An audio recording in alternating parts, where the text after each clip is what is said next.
For me, continuing revelation is fundamental to what Quakers are, to what Quakers hope to be. It is a theological concept that God is alive in each of us. And through our relationships, God is making and remaking the world every day. And God is not a technocrat. God is not a policymaker.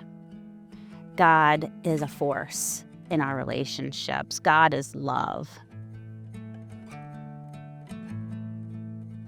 My name is Wendy Cooler. I use she, her pronouns. I live in Greenbelt, Maryland, and I am a member of Sandy Spring Friends Meeting and Baltimore Yearly Meeting.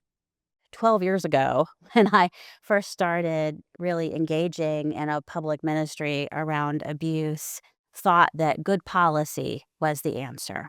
And it was challenging 12 years ago to even have a child safety policy in a meeting. It was even more of a challenge to have policies that address things like domestic and sexual violence against adults, much less elder abuse and other forms of violence. It came to pass that many meetings had policies that met my wildest fantasies of what a good policy would look like, and I did not see those work.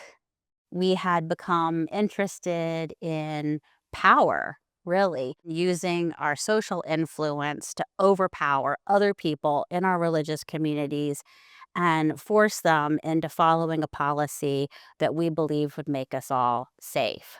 This is not the way that Quakers make decisions traditionally.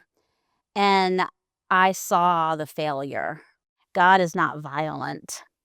And attempting to overpower other people the way that I did in those early years was itself a form of violence, I believe now. And it resulted in the ongoing violence of people that we love in our communities.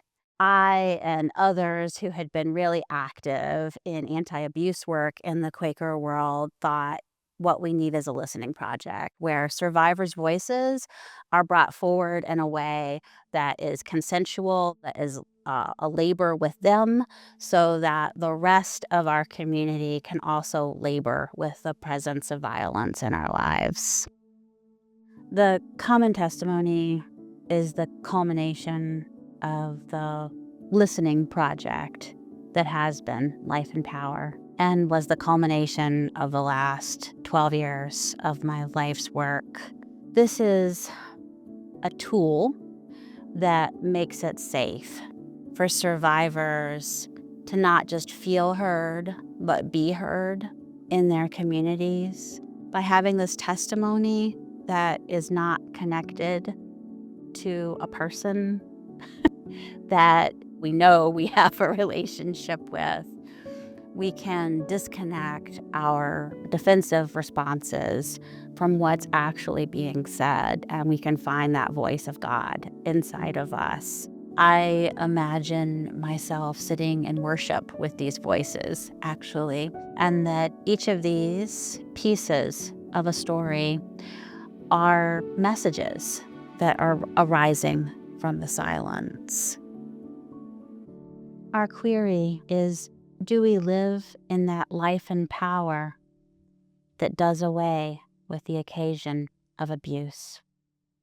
The first thing I noticed in hearing the query, I was surprised that I felt terrified. I wondered, am I going to do this right? Do I have the right answers? I saw in this query a piece of Quaker culture that is problematic. We have ways of doing things. Here, when you don't do things in a Quakerly way, there are hurtful consequences. It's so many layers to it. We can't be the perpetrators. We're the ones on the margins. My wish is for truth to be a practice. Can we share the truth about our experiences? Can we leave the spaces of abuse? 2 Black friends stood up at Meeting for Business and shared experiences of violence at the hands of friends. The stories were sharing pain, and because the source of that pain was our shared Quaker space, and because people didn't want to hear it, I thought, can this be true? Then older people in the room began to stand up I had never seen this before. It was an eldering practice. They began to yell, "Friend, sit down. Friend, this isn't true. Friend, how dare you?" The clerk called us into silence again. My memory is fuzzy, but I think someone said, "We need to deal with this, but not now." When I look back on this, I think this was violence, spiritual violence. In worship, to not open your heart is spiritual violence. I'm ashamed, and I carry that with me now differently. Here is something. In Quakerism, people don't hesitate to elder me or Benjamin Lay or those confronting the status quo. But there is a deep hesitation to hold those abusively holding up the status quo accountable. Those stories of my childhood and these stories are connected. They're about learning not to speak, not being heard. How white supremacy works. Like, when you are abused as a child, you can't speak up about it. There is something about not speaking in Quaker circles. The not speaking perpetuates its promulgation. I was carefully taught to not speak a truth. My abuser had daughters. Their mother told me when my daughters were young, at the sound of my abuser's voice, they would start screaming. We children were the horrified witnesses. I remember sitting on the stairs weeping, and my mom asked me what was wrong, and I told her. And the next thing I remember, she was laughing with the mom of the boy who did this. I asked her why she didn't do anything as an adult. She said, "I thought you could take care of yourself." That is what she learned from her mom. For so long, I felt ashamed, like it was my fault.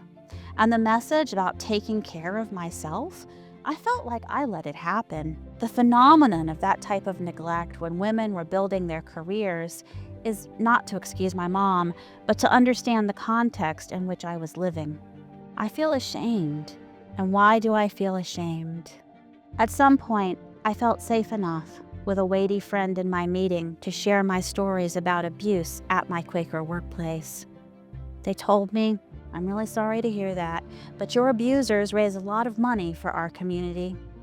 The money was more important than me or the abuse. I know I can be abusive at home. I feel justified at the time. But I know I will lose my spouse if I continue.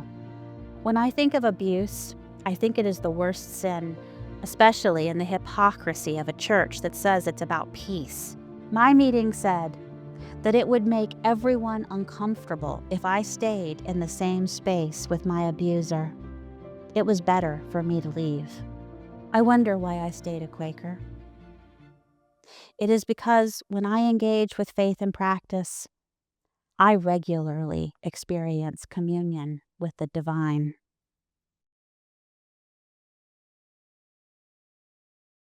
One of the things I've learned from participating in this project is that total safety can't be the goal, but love actually can be. I am both a perpetrator of violence and a survivor of violence. To really love each other would mean accepting this about ourselves. It would mean making spaces in our communities to tell these stories as witness and testimony to what being alive is like. That would be loving. And I think that as we understood each other better, we actually would be safer from violence, that we would be creating a nonviolent atmosphere where violence has existed by welcoming these stories, and that we would together create a culture of nonviolence that doesn't exist right now. Thank you for watching this episode of QuakerSpeak. If you like this episode, please leave a comment and a thumbs up so we can reach even more friends. For more videos, click this playlist here. To subscribe to QuakerSpeak, click this here. And to support us, click here. Thank you so much for watching. Happy Friday.